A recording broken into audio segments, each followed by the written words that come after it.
Hey guys, it's Grid. Thanks for dropping by. If you're new here, welcome, and if not, welcome back.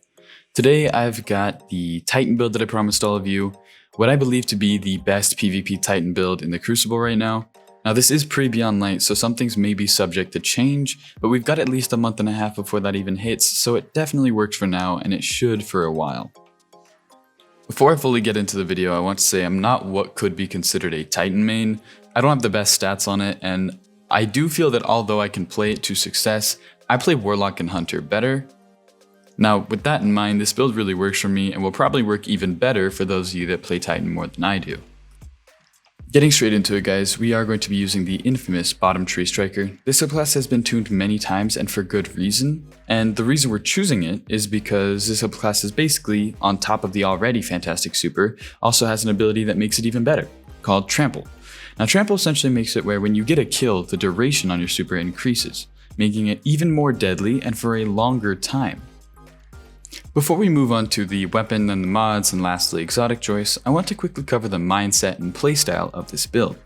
Now this build is a shot caller for itself. You choose when you're ready to be up close and personal or when you need to kill from afar.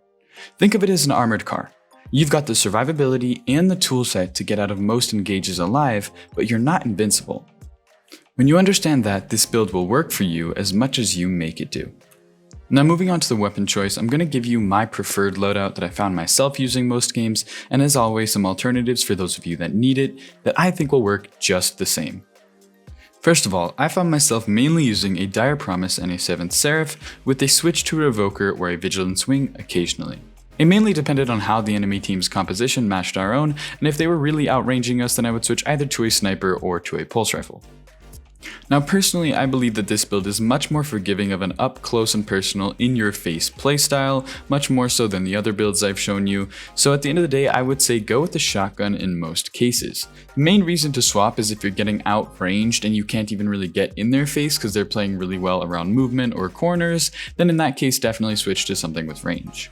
Now when it comes to the shotgun choices I would give you, I would say I personally use the 7th Seraph and it works great for me because I have a good roll on it, but you can do just fine with something like the Mindbender's Ambition, a Fellwinter's Lie, Astral Horizon, Dustrock Blues, or even the Chaperone. It really is your own choice at the end of the day, and you will make it work if you want it to. The reason I say this build is an armored car or self-shot caller that can play closer up is because of two abilities. The first, and a very large part of this build, is Knockout.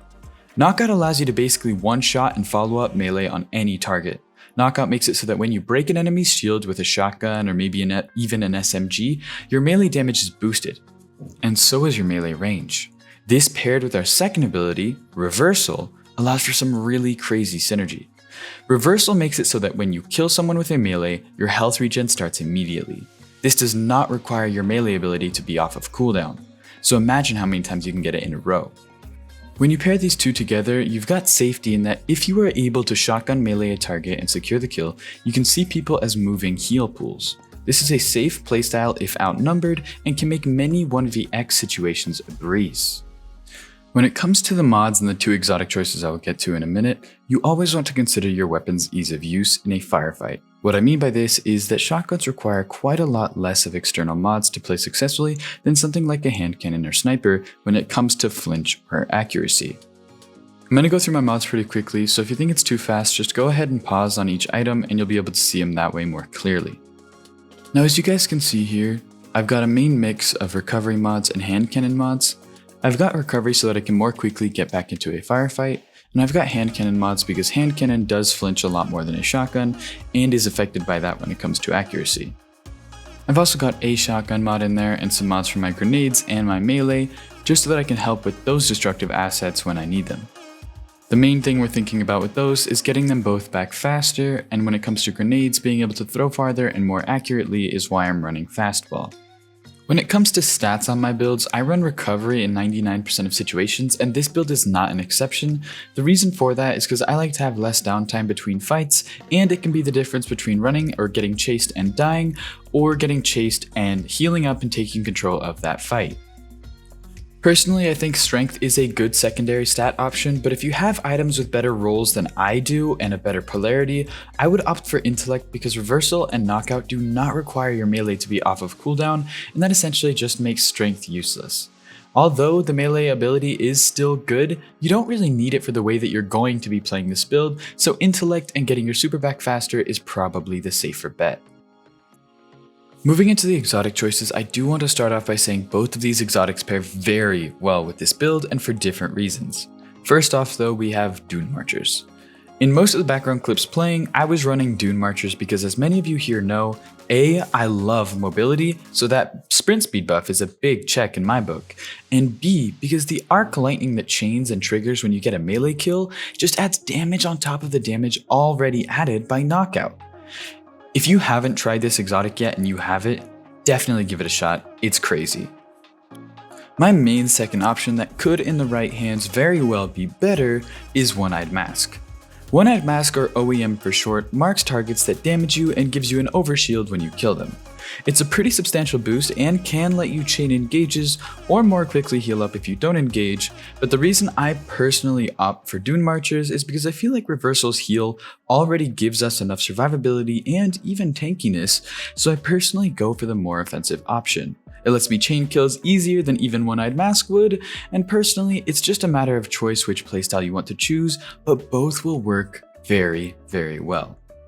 Before we get to the end of the video, I do want to say I'm sorry I've gotten this far into editing and I've forgotten to talk about pulse grenades or whatever barricade I'm using or my jump.